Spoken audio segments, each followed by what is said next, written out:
Líder do PSOL, vereador Yuri Moura. O senhor tem 10 minutos. Muito obrigado, senhor presidente. Boa noite a todo mundo que acompanha essa sessão legislativa, mais uma sessão de muito trabalho e de muita produção de política pública, fiscalização e acompanhamento para a nossa cidade. Aproveitando que o meu colega, companheiro de luta, vereador Júnior Coruja, está conduzindo essa sessão na presidência, eu queria falar aqui sobre o que a gente viveu nos últimos 2 dias junto aos trabalhadores e trabalhadoras rodoviários dessa cidade. Esses quase 2.000 leões, que é como eles se reconhecem, que fazem a cidade de Petrópolis andar e fazem com que outros trabalhadores e trabalhadoras possam chegar até aqui, para que realmente Petrópolis não pare. Trabalham incessantemente, apesar das covardias da pior máfia que existe no estado do Rio de Janeiro, que é a máfia das empresas de ônibus. Dono de empresa de ônibus não é um empresário comum.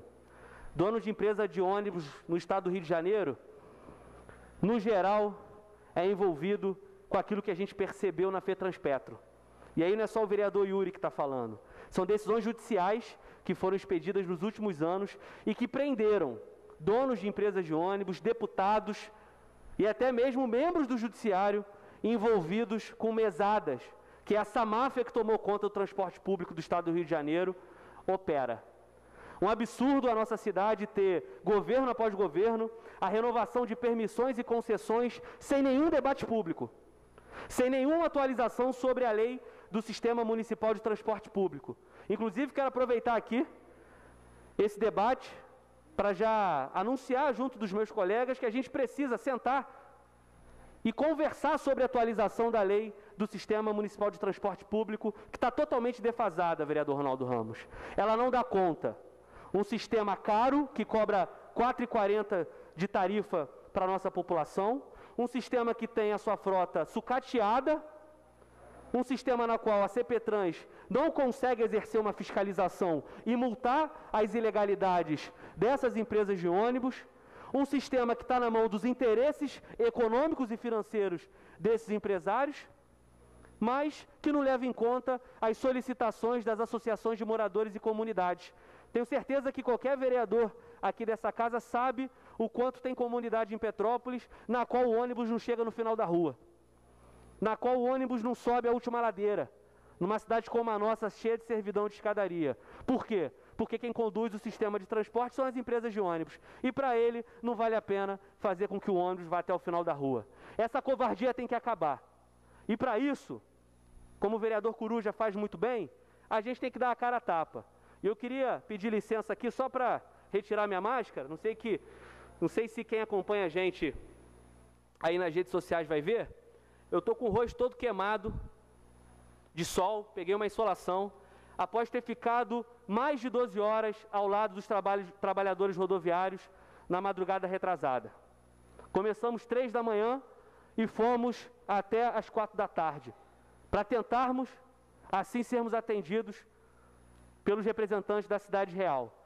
Isso que eu passei nessa madrugada e nesse dia, nessa metade de dia, é o que os trabalhadores rodoviários passam o ano inteiro. Jornadas de trabalhos estressantes, almoço fracionado, desconto no salário por conta de avarias. Nunca vi isso, o trabalhador rodoviário ter que pagar por algum dano no carro, sendo que o patrimônio é da empresa. Avarias, inclusive, totalmente superfaturadas. Vereadores que acompanham esse tipo de situação sabem que cobradores e motoristas fazem às vezes o que eles chamam de 2 pegadas. O que é isso? O sujeito chega às 3 horas da manhã, dirige até 11. De 11 vai para casa, volta às 3 e vai até meia-noite. Ou seja, além de ter que fazer a dupla função, porque as empresas não cumprem a lei que proíbe a dupla função, eles ainda fazem dupla jornada para poder sobreviver. E as empresas de ônibus forçam isso, inclusive, nos finais de semana e nos feriados. O sistema de transporte público de Petrópolis está em colapso. Essa máfia precisa da nossa pressão enquanto vereadores e precisa de que o Executivo, agora com esse governo interino, com essa mudança na CPTrans, tome algum tipo de atitude. E aí muito me surpreende que o que a CETranspetro fala se transforma em quase lei perante muitos veículos de imprensa. Por isso que eu gostei muito da fala do vereador Eduardo do Blog. A Cetrans-Petro soltou uma nota mentirosa, caluniosa, que dizia que o movimento de paralisação, porque nem a diferença de paralisação para greve eles sabem o que é, doutor Mauro Peralta, que também preside um sindicato, eles não sabem a diferença do que é paralisação para greve, ainda colocaram que tinha motivação política, porque esse vereador estava presente e porque o vereador Júnior Coruja estava acompanhando. Trabalhadores do mundo todo não precisam de influência política para se organizarem. A história mostra isso. As grandes greves que aconteceram aqui nas décadas iniciais do século passado em Petrópolis, dos Teixes, as greves que aconteceram durante a ditadura militar, inclusive, e as greves que no mundo todo garantiram os direitos trabalhistas tão suados, conquistados e que infelizmente hoje estão sendo perdidos. Então, trabalhador e trabalhadora, avisa a Cetrans-Petro e quem da imprensa copia e cola a nota deles, não precisa de permissão para se organizar, não precisa de permissão para lutar por seus direitos, até porque eles lutam pela nossa cidade, pelo serviço de transporte público e por suas famílias, que não possuem ali suas mães e seus pais dentro de casa com essa jornada absurda, com essa dupla função absurda. Então, mais de 70 motoristas paralisaram sim 29 linhas, Bingen, Mosela, Caxambu, que é o que a empresa Cidade Real tem aí como concessão, e não fizeram isso para prejudicar o usuário. Não fizeram isso para prejudicar outros trabalhadores e trabalhadoras. Fizeram isso porque chegaram no seu limite. Chegaram no seu limite dessa tortura diária que é trabalhar para essas empresas de ônibus da cidade. E aí eu repito, vereador Marcelo Lessa, se acham que não está dando dinheiro, que estão tomando prejuízo e que as coisas mudaram nessa casa e no executivo então não vai dar mais para fazer acerto, entreguem a concessão e a permissão. Abram alas para o transporte alternativo, porque tem muita gente querendo trabalhar enquanto esse sistema está na mão dos piores interesses do Estado do Rio de Janeiro. Nós não vamos recuar. Eu tive na reunião da CPTrans, o governo municipal recebeu muito bem os sindicatos dos trabalhadores rodoviários, recebeu muito bem as demandas que eu vou citar aqui. A gente teve um diálogo aberto e eu simplesmente fui ignorado que estive naquela reunião.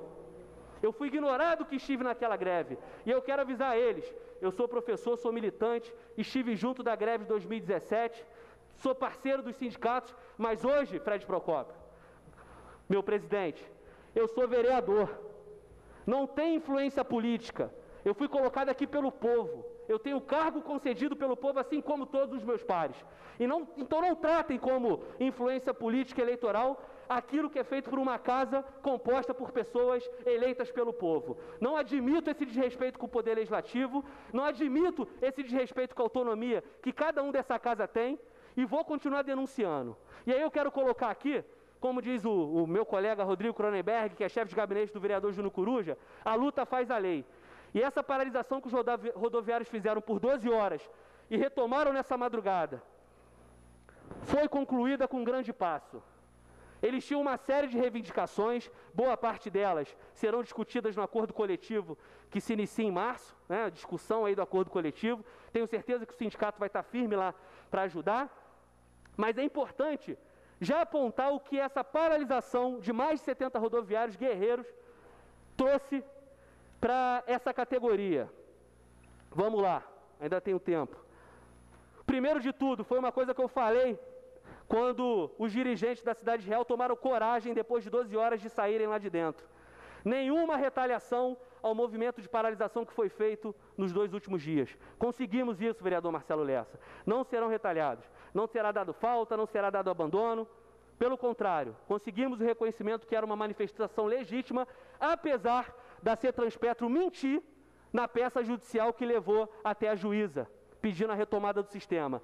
Falou que teve parede humana, falou que impedimos os ônibus de sair, falou que teve depredação, falou tudo, mas não provou nada. E me surpreende uma juíza assinar uma decisão quando a petição inicial aponta mentiras. O vereador Dr. Mauro Peralta pode me corrigir se eu estiver errado, mas o nome disso é litigância de má-fé. Não é isso? Quando um advogado induz o juiz ao erro. Então, mais uma ilegalidade, vereador Marcelo Lessa, que estão cometendo.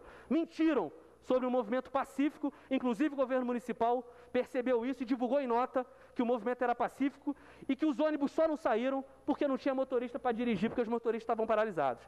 Quem queria tirar o ônibus da garagem em nenhum momento foi implicado. Então não teve retaliação, a gente conseguiu a volta, o retorno em 100% dos cobradores após o afastamento na pandemia, muitos cobradores e motoristas, eu tenho aqui um número, 65 cobradores e 25 motoristas, assinaram aquela MP que permitia a mudança da carga horária de trabalho, já deveriam ter retornado, como a lei federal obriga, no início do ano, primeira semana de janeiro. A gente teve que paralisar para poder cobrar o cumprimento da lei, mas tivemos essa vitória. Esses 80 trabalhadores vão voltar, vão ser reintegrados às suas funções, principalmente os cobradores. Conseguimos, enfim, garantir que a Cidade Real coloque em todos os seus ônibus, que a lei obriga, os carros grandes, 100% dos cobradores, o que ela também não estava cumprindo, inclusive nos finais de semana e nos feriados. Aquele migué que foi dado pelas empresas de ônibus na virada de ano, ficou 3 dias aí enrolando sem cobrador, não pode mais acontecer. E se acontecer, eles vão ter que arcar com a mobilização dos trabalhadores. Pagamento de horas extras e feriados, 10 minutos para que o motorista e o cobrador possam fazer uma inspeção no carro. Parece óbvio, né? Mas nem isso eles podiam fazer. Aí o que acontece? Da avaria, que é aquele dano no carro que eu falei no início da minha fala, o cara tem que pagar. E ainda recebe, vereador Marcelo Lessa, um papelzinho dizendo que é adiantamento de salário. Inúmeras irregularidades, fruto de ano após ano, sem fiscalização. Conseguimos o ajuste nos horários de jornada de trabalho, como eu disse, essa coisa da dupla pegada que eles falam, não vai poder acontecer nos finais de semana. E, principalmente, avançamos aí no diálogo junto do sindicato das empresas de ônibus, porque perceberam que o acordo coletivo desse ano não vai ser dialogado no mesmo patamar que foi dialogado no ano passado. E aí, para concluir, eu quero anunciar que na reunião de segunda-feira, junto da CPTrans, da CETRANSPETRO e dos trabalhadores rodoviários, eu pedi 2 coisas, vereador Fred Procópio, e eu vou cobrar. Eu ainda fiz um requerimento, que já foi entregue, inclusive a CPTrans, para saber o seguinte: eles argumentam que na pandemia tem menos gente circulando no ônibus e por isso eles diminuem a frota. Política pública se faz com os números. Cadê? Quantos entram, quantos são pagantes? Tem que mostrar. Se é uma decisão dessa, que influencia a vida de 180 mil usuários, tem que ter número. Segundo, a lei da dupla função vai para o seu 2º ano sem cumprimento. Se eles querem cumprir a lei, eles têm que ter um plano de inserção, de reinserção dos cobradores. Quantos vão votar em janeiro? E os que ficaram do ano passado que não foram reintegrados? Já que a lei fala para colocar 20% do quadro anterior a cada ano, completando em 5 anos. Então tem que ter um plano. Se a empresa quer cumprir a lei, ela tem que ter minimamente um planejamento. Não pode falar que o número de viagens está dando prejuízo, mas não apresentar um plano para reintegrar os cobradores. Até porque a planilha que dá essa tarifa abusiva de 4,40, ela já leva em conta que os carros vão ter cobradores. Isso está na base de cálculo. Então fiz esses dois pedidos, né? Por que a frota está com essa redução e qual é o argumento financeiro, logístico, operacional disso? E qual é o planejamento para cumprir a lei da dupla função? Não adianta falar que está judicializado no TJ, que pode ser inconstitucional. A lei está em vigor. A lei está em vigor e todos nós aqui somos responsáveis para poder garantir que a lei avance. Senhor presidente, agradeço demais o apoio dessa casa junto aos nossos guerreiros e guerreiras rodoviários e dizer que a maldade com essa categoria, pelo menos enquanto eu estiver aqui nessa casa, vai ser combatida com todas as formas, seja numa fala, seja numa fiscalização, seja numa proposição ou ficando a madrugada toda do lado daqueles que trabalham tanto por nossa cidade. Muito obrigado, trabalhadores rodoviários, por toda a confiança que me deram, por mais um momento, em noite de frio, dia de calor, ao lado de vocês, lutando pelo lado certo, que é o lado da classe trabalhadora. Pela ordem, senhor presidente.